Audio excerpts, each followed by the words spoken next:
Chandravati's dilemma.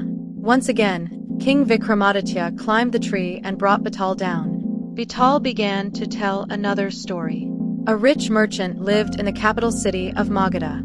He was called Rajshekhar. Rajshekhar was known within his community for his wealth and honorable living. He had a son named Rajshekhar. Rajshekhar had grown up with another young boy called Aviroop. They had always been best friends. People who did not know about them often thought that they were brothers. As they grew up to be young men, they began to enjoy themselves by traveling in and around the city. One day, as they were relaxing on the banks of the river which ran by a temple of Goddess Durga, Rajshekhar spotted a very beautiful girl. He fell in love with her at once.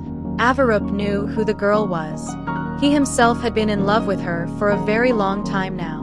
He told his friend that her name was Chandravati and she belonged to the washerman community. They began to visit that place every day. Aviroop suggested, "Why don't you tell your parents about her?"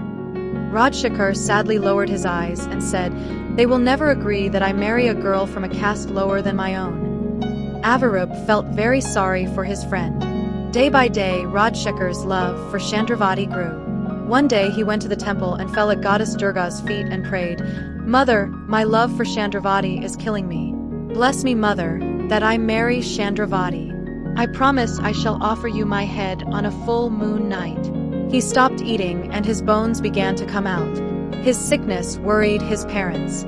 They wondered what had happened to their son. Aviroop told them that Rajshekhar had fallen in love with Chandravati and was wasting away because he couldn't marry her without their consent. Rajshekhar and his wife agreed to marry Rajshekhar to Chandravati. The wedding was arranged.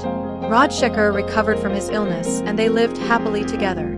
One day when Rajshekhar, Chandravati and Aviroop were visiting the temple, Rajshekhar remembered his promise to Goddess Durga. At the next full moon night, he went to the temple. With folded hands and tears in his eyes, he thanked the goddess for her blessings. Then with his sword, he cut his head off. When Rajshekhar did not come back, Chandravati began to worry. She sent Aviroop to look for her husband. When Aviroop found his friend in the temple, he grieved. He prayed to the goddess, "Mother, I do not want people to believe that I have murdered my best friend for his beautiful wife. I must also offer myself to you. Please accept my sacrifice." And with Rajshekhar's sword, he cut his own head. Chandravati, after waiting for a long time, grew impatient and set out herself to find them. When she reached the temple, she almost fainted to see the men lying dead. She prayed, "Mother, since my husband is no more in this world, I do not have any purpose left." As she was about to plunge the sword into her chest, there was a mysterious light and the goddess appeared and said, "Dear girl, do not kill yourself. I am very pleased with the sacrifices of these humble men. As soon as you place their heads on their bodies, they will come back to life." Saying this, Goddess Durga disappeared.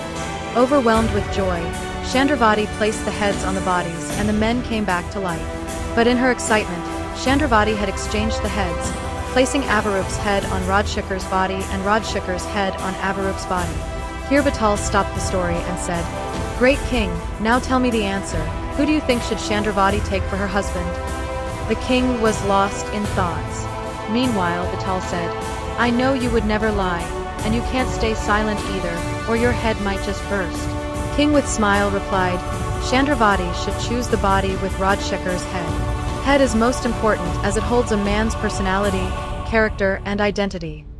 Betaal said, "You are right again," and he laughed as he flew towards the tree.